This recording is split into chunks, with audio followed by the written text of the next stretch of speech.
Good afternoon, everyone. It's your 13 Now update. We're joined by Chief Meteorologist Paul Cayano on this Monday afternoon. Yet another alert day kicking off this work week, Paul. We've had a lot of rain already today, and we're not done yet.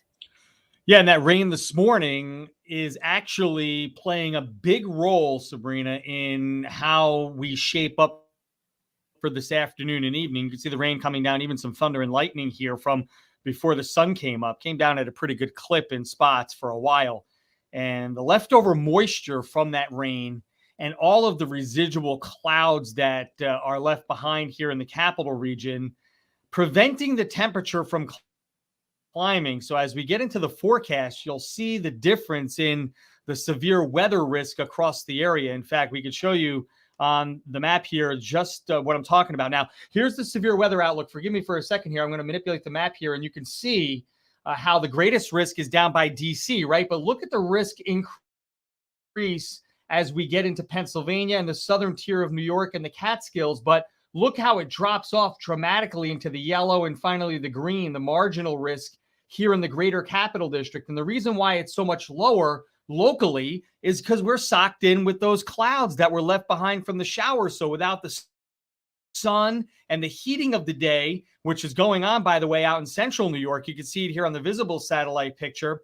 We're left with a more stable environment. So let's zoom in and take a look at the temperatures. Look at Syracuse, Clifton Springs, 85 degrees right now. Penn Yan, 84. These are all temperatures not too far away in the Finger Lakes, but you come back home and look at the temperatures here, barely getting out of the 60s and lower 70s. So that difference from one part of New York State to another, it makes all the difference in the world as to the environment that would be either ripe for severe weather out to our west and south or inhibit severe weather here over the capital district. That's not to say things can't change. So now we'll get into the forecast part of this. First of all, you see the rain departing from Albany north and east this morning. So we are left with a drier batch of air.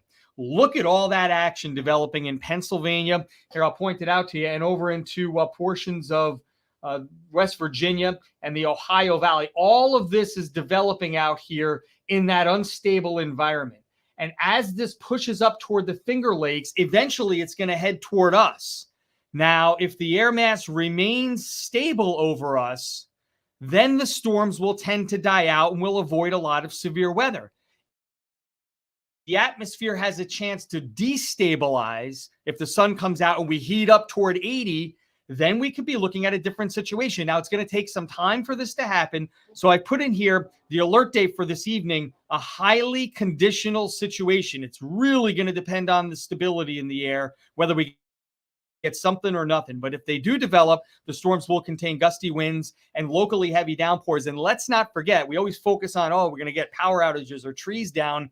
We've got such a saturated environment going back to, let's say, about 6 weeks now, that it's not going to take much to cause some localized flooding and some of the downpours that could accompany some of these storms, Sabrina. So, again, a lot to look at this afternoon. We're going to watch the weather off to our west and south. We'll see how things unfold here in the capital region. And this is why we issue the alert day, just to keep you aware that something might happen. It's not a guarantee, but I will guarantee you something that we'll be watching it all day here in the Weather Center. We'll bring you the latest as it happens. All right, Paul, I know you guys are busy already. I saw you guys meeting this morning in the Weather Center, kind of planning out how to attack this day. So thank you very much for giving us the update. We'll see you on air starting live at 4. We'll see you then. Another story we're following closely today. A woman is under arrest and police are conducting an investigation after a person was shot in Amsterdam over the weekend. My colleague Kumi Tucker is here in the 13 Now studio with us. Kumi, you're just back from Amsterdam literally a minute ago. What have you learned on this? Well, I'm going to start, Sabrina, with the details of what happened yesterday and the arrest that was made in this case. Police say that they got a call at around 3:20 in the afternoon, yesterday afternoon, a 911 call that there was a shooting at Veterans Park in Amsterdam. They responded very quickly. They say within a minute, they made an arrest almost immediately. Under arrest is 36-year-old Josefina Barret Arroyo.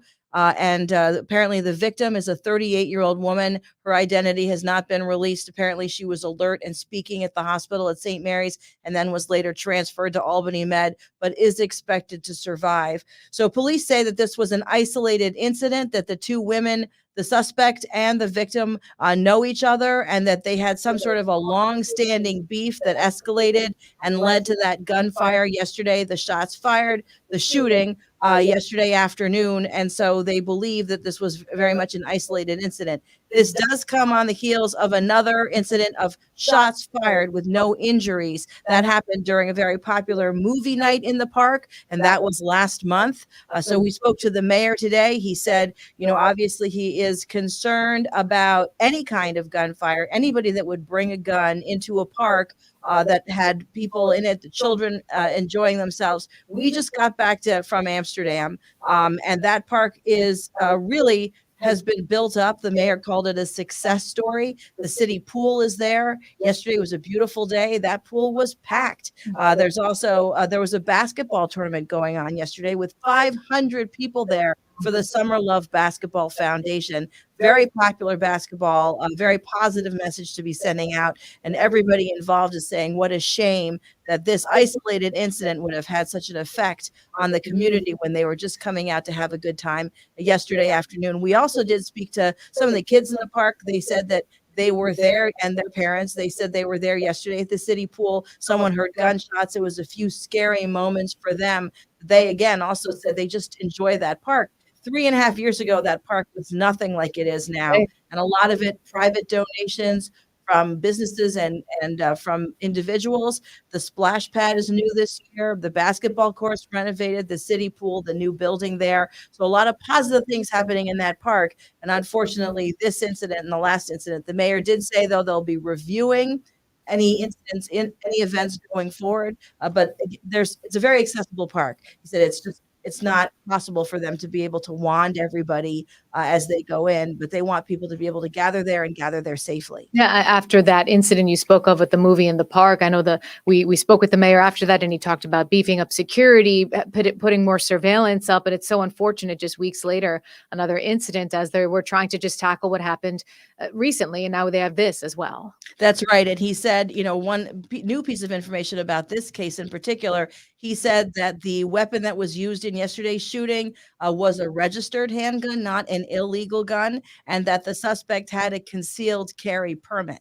But again, he said, it's very difficult for them to be able to stop people from coming into that park, but it's his responsibility, he said, for them to do everything they can to make that park as safe as possible. They will be reviewing future events just to make sure that if there's anything that they can do to try to stop something like this from happening again. We've been talking with Kumi Tucker about yet another unfortunate act of violence at Veterans Park in Amsterdam at a time when there were a lot of people planning to gather there. Kumi, thank you for giving us the update again, just back from Amsterdam, and we'll talk with you live at 4. Thanks, Sabrina. And another story we are following again today. You're not going to believe it. The Glen Ridge Road Bridge was hit again. This happened this morning, and here's video of this latest incident. Police went there to the railroad overpass after a box truck lost its top from driving into the bridge. The 28-year-old man behind the wheel of that truck was ticketed this time for failing to obey overhead clearance signs. But there's more to this time. A Jeep driving in the other direction from that truck had its windshield broken by flying debris from what happened. And a Glenville police officer parked behind the box truck with emergency flashing lights on was getting out of the car and was hit by a vehicle driving by a Ford pickup truck driven by a 55-year-old woman. That officer is okay with shoulder injuries and was taken to Ellis Urgent Care. So we'll follow up with this on this as well, starting live at 4. That's your 13 Now update on this Monday afternoon. I'm Sabrina Dhami. We'll see you on air live at 4.